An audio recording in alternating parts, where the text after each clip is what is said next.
La semaine passée, je suis tombé sur un site vitrine, mais pas n'importe quel site vitrine. Et puis, j'ai remarqué des manquements quand même assez élémentaires.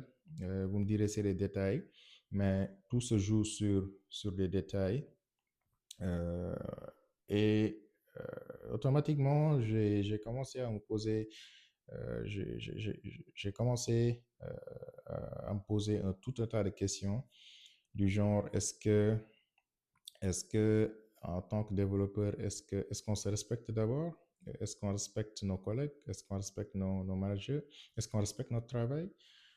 Est-ce qu'on est conscient de la complexité de notre travail, de la responsabilité, des impacts et des répercussions que ça peut avoir de vraiment manquer certains détails, surtout certaines choses élémentaires, des répercussions que ça peut avoir. Euh, Parce qu'il faut savoir que le software, il est partout, partout, partout dans tous les domaines.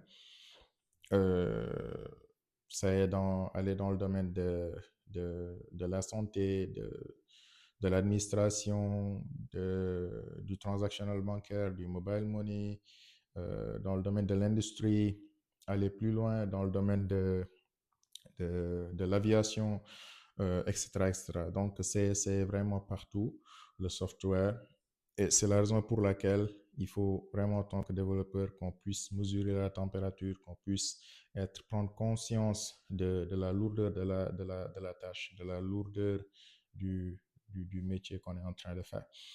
Et, à l'occasion, je me souviens, j'avais partagé un petit extrait d'Uncle Bob là-dessus, et puis je vais mettre le lien de cette vidéo YouTube d'Uncle Bob dans la description de cette vidéo-là.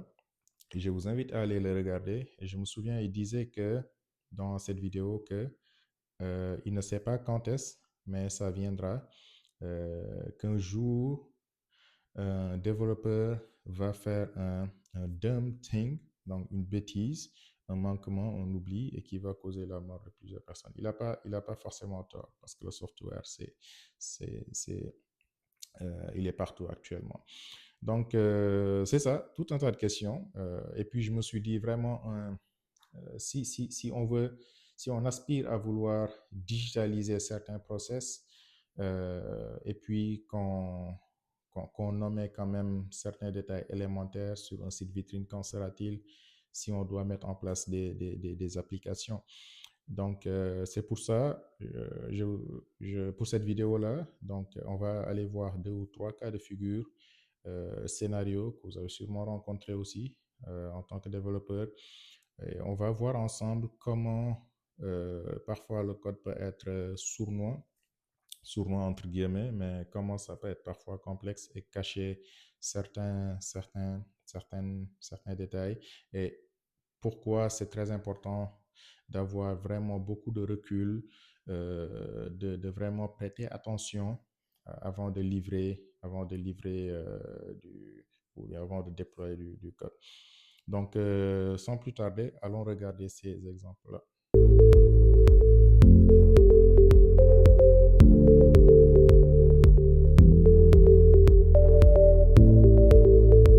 Donc ça, c'est un petit programme en Java.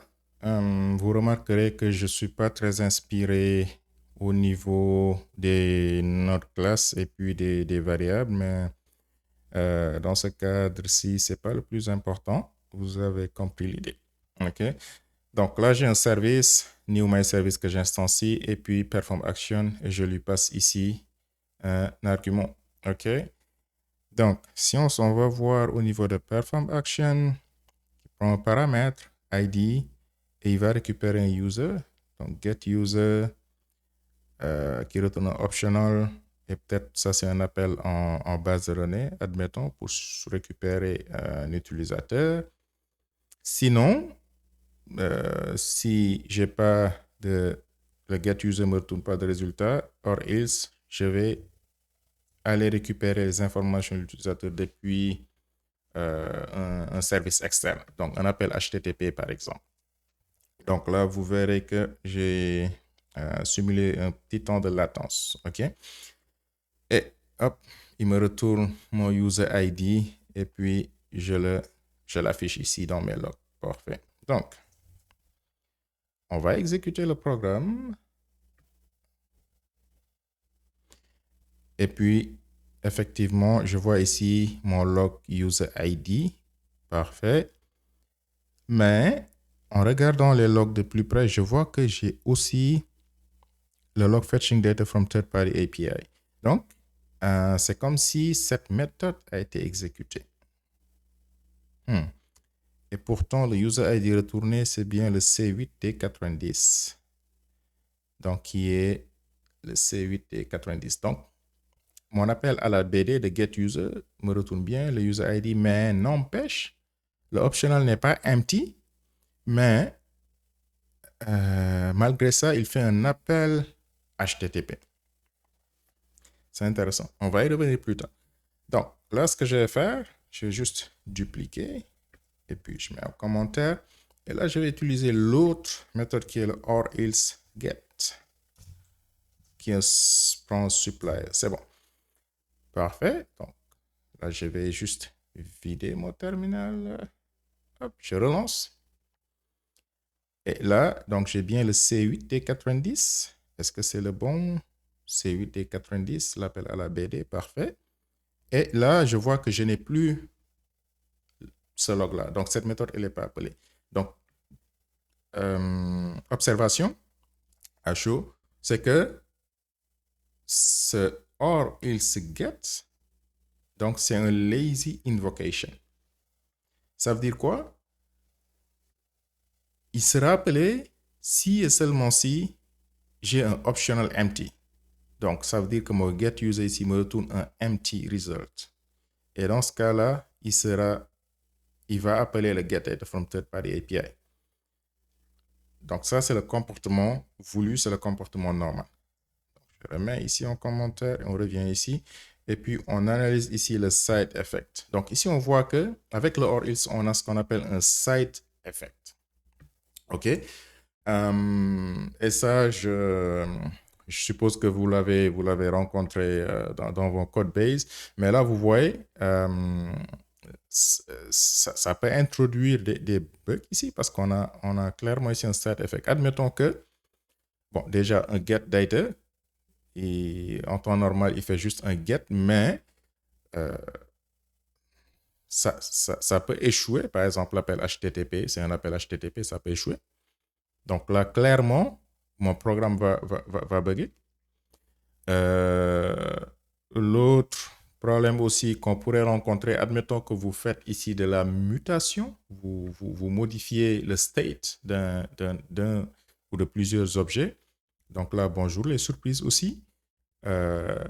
Donc clairement, le or else n'est pas la bonne approche à adopter ici. Et pourtant, le programme a l'air correct. Get user or else va me récupérer depuis le HTTP, depuis le third-party API à travers un appel HTTP. Ça a l'air correct, mais vous voyez, il y a des effets de bord. Donc là, on va y aller avec le lazy invocation qui est le or else get qui lui respecte le contrat et va appeler cette méthode si et seulement si on a un optional empty. Donc, on peut rapidement le tester. Donc, je vais juste faire comme ça. Hop. Donc là, admettons que je retourne ici en optional.empty. Je clear terminal. Et puis là, j'ai mon C8D91. Donc ça, c'est le premier exemple. Il y a un deuxième exemple que je voulais aussi qu'on regarde ensemble. Donc, l'autre exemple que je voulais qu'on regarde, c'est donc une petite architecture sur AWS. Donc là, on a une DynamoDB et puis ici un DynamoDB stream et un lambda qui va processer ici les events et puis pousser vers une queue SQS ou SNS et là SQS, admettons, et puis là un service EKS, ça peut être un service Spring Boot qui va processer et puis pousser ici un message au niveau d'une topic Kafka pour que peut-être les consommateurs ou bien un autre service puisse processer le message.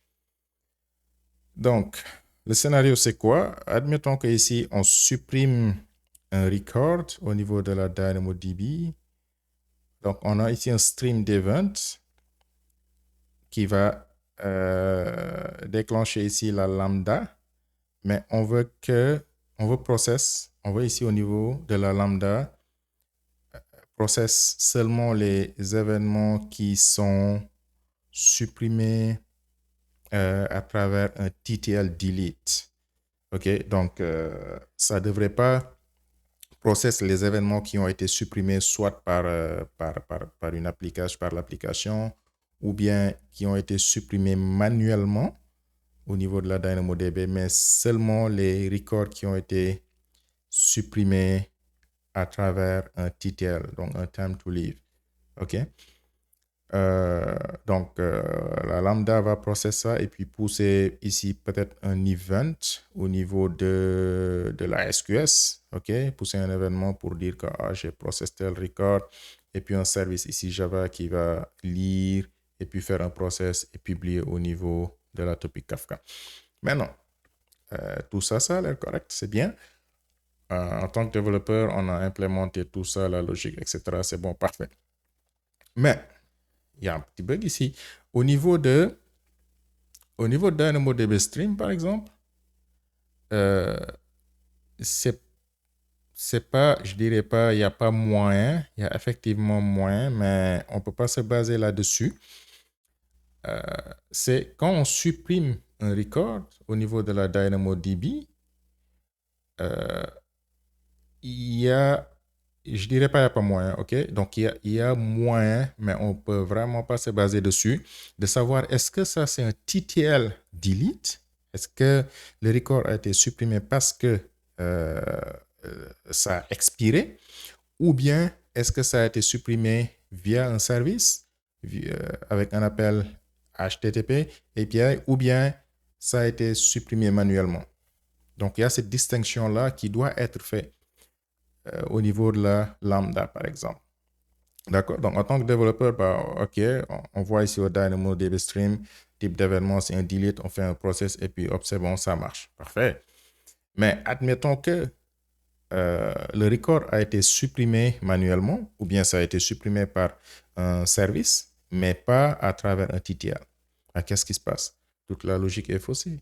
Admettons que là, par exemple, lorsque le service Java process l'event, il pousse un événement qui, cet événement-là, peut-être va être processé par un consommateur ou bien des consommateurs de notre application qui vont prendre des décisions en fonction du résultat ici de l'événement.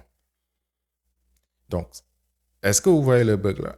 Donc, ça veut dire que ici, à travers la lambda, effectivement, il est déclenché quand il y a un delete event, mais la subtilité ici, c'est pouvoir savoir est-ce que ce delete event-là, c'est un delete à travers un TTL ou bien est-ce que c'est un delete à travers un delete manuel ou bien est-ce que c'est un delete à travers un appel API. Donc, ça, c'est une petite subtilité. Et puis, le programme, ça marche. En tant que développeur, on l'implémente, on teste, OK, delete, OK, lambda trigger, OK, je process, je pousse, etc. Et derrière, il y a les services business qui vont process l'event. Parfait, tout est bon. Mais sauf que, il faudrait que je puisse ici catcher le type de delete event. Donc, ça, c'est le deuxième exemple, le dernier. Donc, allons aussi voir un petit audit que j'avais fait fin 2021 au début 2022. Donc, voici l'exemple. Donc, vous voyez qu'il y a pas mal de petites choses, c'est des détails, mais des détails qui peuvent vraiment avoir des répercussions qui peuvent parfois être assez fâcheuses. Donc, allons voir un dernier exemple. Pourquoi, quand je dis que est-ce qu'en tant que développeur, vraiment, on est rigoureux avec nous-mêmes et même est-ce qu'on se dit la vérité? Est-ce qu'on dit parfois la vérité aux managers qui sont en face de nous?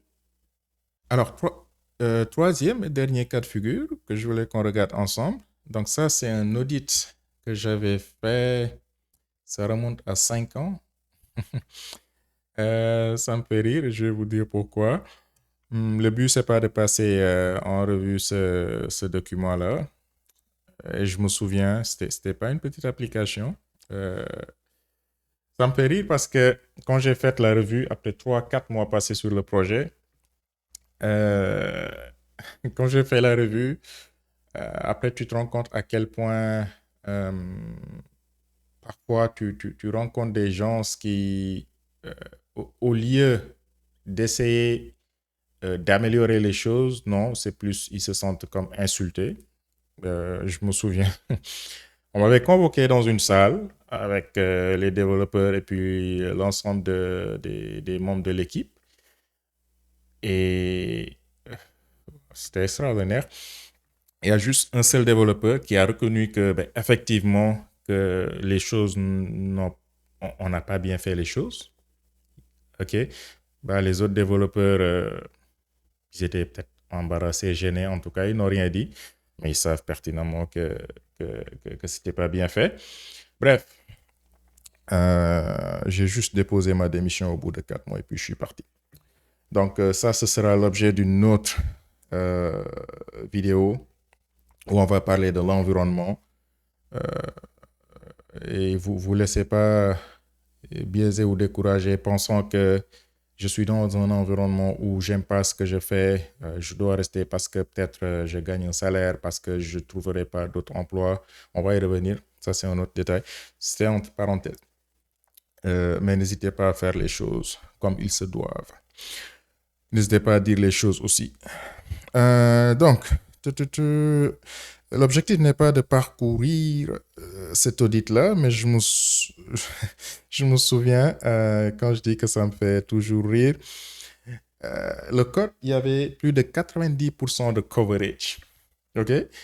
Et figurez-vous, c'était juste des assert not nuls, object assert not nuls. Et quand j'ai approché le développeur qui avait travaillé principalement là-dessus, c'était même un consultant indépendant, je lui dis, mais tu sais que ton code là, ça teste absolument rien du tout. Il me dit, mais oui, qu'est-ce que tu veux? Facile. L'autre, et c'est pour ça que au début de la vidéo, je me posais des questions là, comme je vous dis, est-ce que vraiment on est rigoureux avec nous-mêmes? Est-ce qu'on respecte notre travail? Est-ce qu'on respecte même nos coworkers? Est-ce qu'on respecte nos managers? Est-ce qu'on se respecte même? C'est vraiment des questions qu'il faut se poser parce que parfois, à lire certains codes, certains, certains projets, euh, tu te dis non, cette personne-là, elle ne se respecte pas, quoi. Elle ne respecte pas son travail. Bref. Prospect Facade, je me souviens, lui, on avait 17 dépendances. C'est extraordinaire. 17 dépendances pour un composant. Mais facile. On utilise une annotation de Lombok, required art constructor, et puis hop, Sonar, il est content. Bref, le but, c'est pas de faire, c'est pas de passer sur tout le document, pas de source de vérité. Donc, vraiment, clairement, un manque de réflexion en termes de design. Et puis, voilà. Donc, c'est très important. Ça fera l'objet d'une autre vidéo parce que, pourquoi je dis que c'est très important? Bah, après 3 à 4 mois, ce développeur-là qui a passé 2 ans sur ce projet et qui était le cerveau, on peut dire ça comme ça, bah, il a juste quitté. Donc, qu'est-ce qui se passe? C'est que les développeurs, la plupart du temps, et même si les consultants qui font ça, c'est une petite pique, vous avez compris, euh, ils vont, excusez-moi du terme, foutre la merde dans votre application et puis après quitter, aller chercher une autre mission ou bien aller chercher un autre job parce que le code devient invivable, ça devient insupportable. Mais ça sera l'objet d'une autre vidéo. Et puis, ça a beaucoup de répercussions. Hein. Les managers, il faut qu'on aille recruter encore un autre développeur qui va venir. il faut un onboarding, il faut qu'il comprenne le code. Et puis à un moment donné, ce nouveau développeur-là, au bout de 2, 3 mois, il va se dire non, mais ça c'est de la merde, je ne peux pas continuer ici. Il va aller chercher un autre boulot. Et puis votre application qui était censée changer le monde, bah, au bout d'1 an, ça devient vraiment l'enfer. Ça devient l'enfer. Et chaque développeur qui vient, au bout d'un certain temps, bah, il va quitter. Après avoir foutu la merde, il va quitter, il va aller chercher ailleurs. Et ça, on va en revenir en détail. Uncle Bob en parle largement dans son livre. Mais ça, ce sera l'objet d'autres vidéos. Donc, sur ce, n'hésitez pas si vous avez des suggestions, des remarques, si vous n'êtes pas d'accord aussi avec ce que j'ai dit, des insultes ou whatever, mettez ça en commentaire. Je serai ravi de lire vos commentaires. Merci beaucoup.